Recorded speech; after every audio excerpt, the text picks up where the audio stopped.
Acura TLX has long been a solid choice for mid-size sports sedan buyers.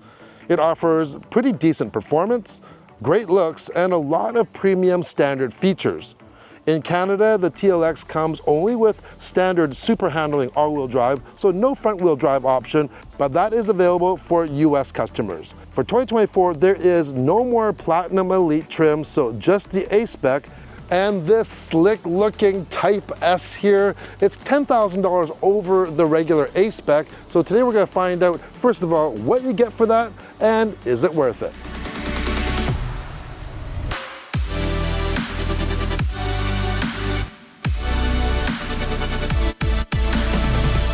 I always thought the TLX was a slick-looking package, but in this Type S trim, it really does look the part. It takes it to another level. This is called Urban Gray, by the way. It kind of has that Nardo Gray type of look, that Audi look a little bit.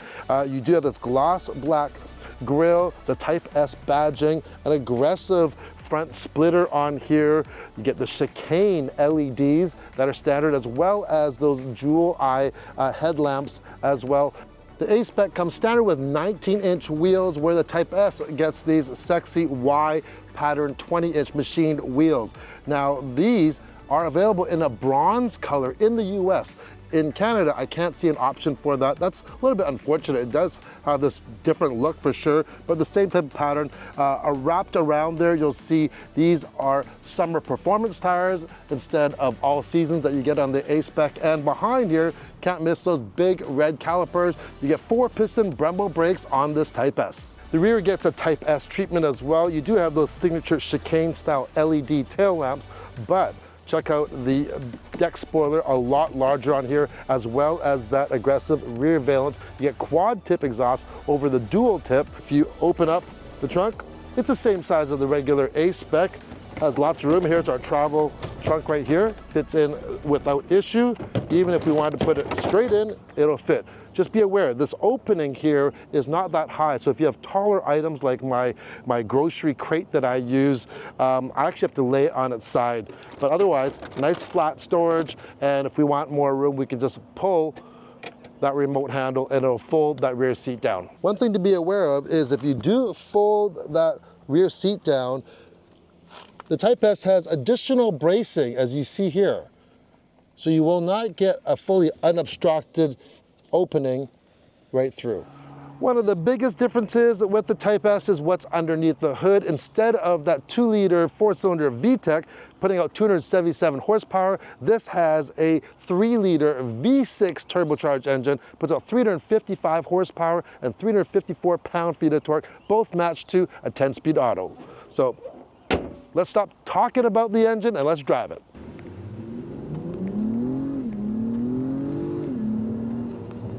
This thing has got some serious scoot to it. You know, some vehicles sometimes, the rated horsepower is, you know, there's the number there, and you drive it, you're like, it really doesn't feel that powerful.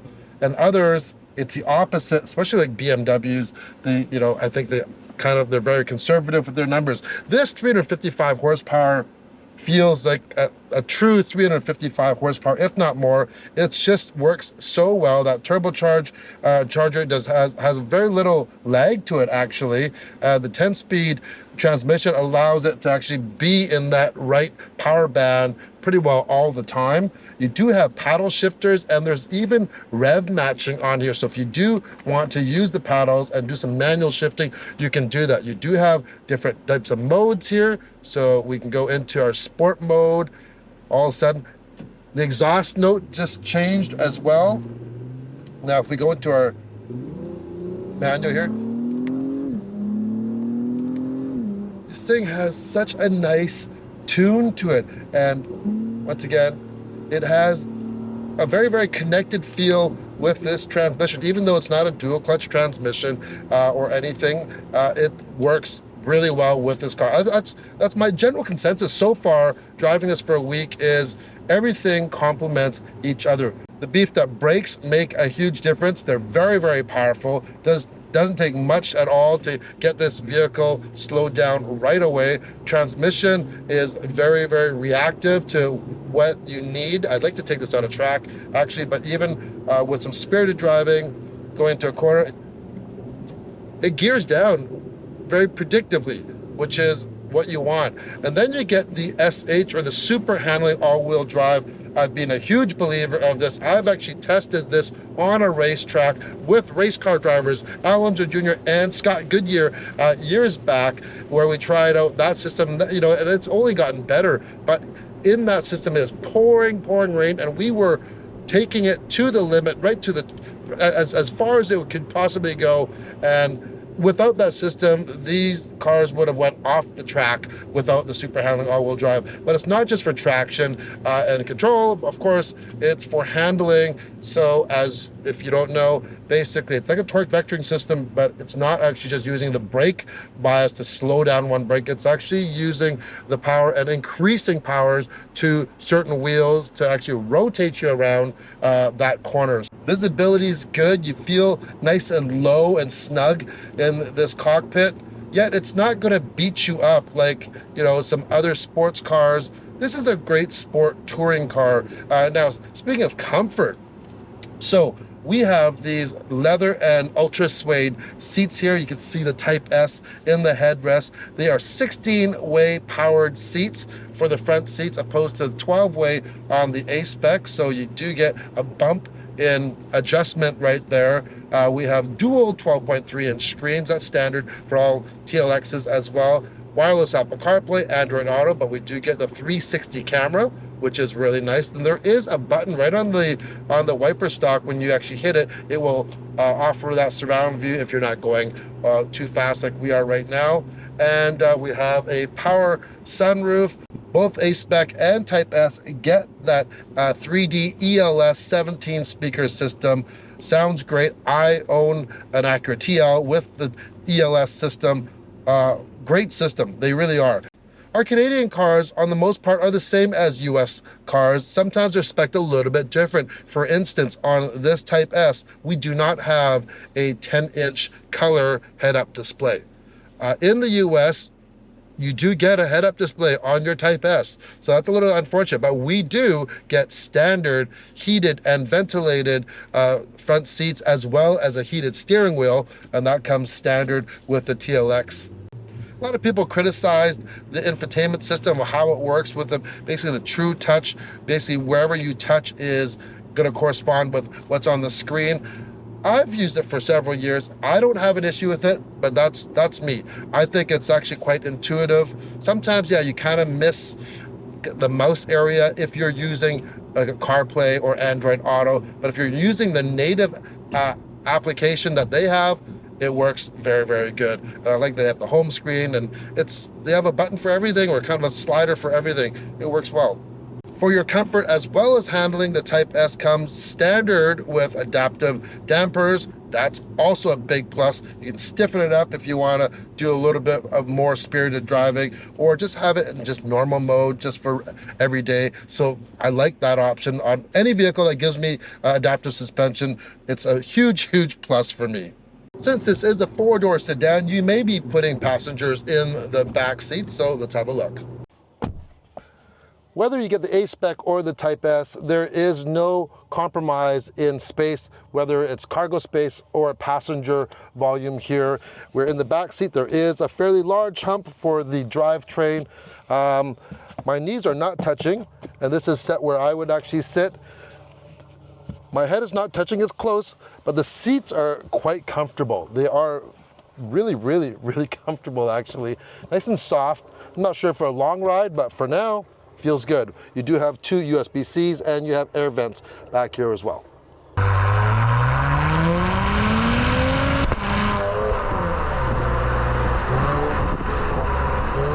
Passing power is great. We're doing 60 kilometers an hour right now if we wanted to put our foot down. That is right away to almost 90 kilometers an hour. Really good pickup. As I said, extremely impressed with this powertrain in general, but it's all matched together. You know, years ago, I had a BMW 335 Xi Coupe, and you know what? Price-wise, it was similar to what this Type S is, However, you know, if this vehicle was available back then, I may have actually considered that. Other than that one was a 6-speed manual, and this only comes in auto, and I do like rolling my own gears for sure. But for the price, it didn't have ventilated seats, it didn't have CarPlay, didn't have as much power. Sure, it had all-wheel drive, but not the super handling all-wheel drive system like this one offers. And yeah, so I think there is a lot of value here for this vehicle. So at the beginning I said we're gonna see if this is worth an extra $10,000. It all depends on your priorities for sure, because if you prioritize performance, well, guess what? 10 grand, hey, you're getting a lot more horsepower, okay? You're getting more torque. That's a big plus. You're getting bigger wheels. You're getting performance tires on here, extra bracing, better brakes. So you're getting a lot of content for your $10,000. However, if you don't need any of that or don't want any of that, then go for the A-Spec, because that one is equipped very well with a lot of standard features. You still get the suede and leather trimmed seats like you have here that are heated and ventilated. You get a heated steering wheel. You get the 3D ELS sound system, the Apple CarPlay, Android Auto, the dual 12.3-inch screens. You get all of that for 10K less. So I'm gonna say either one is going to be great. It's just whatever one suits you. For me, it's Type S all the way, baby.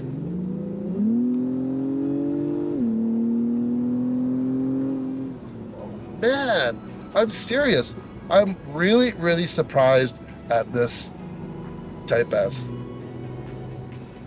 Only if it came the 6-speed manual, that would even be better.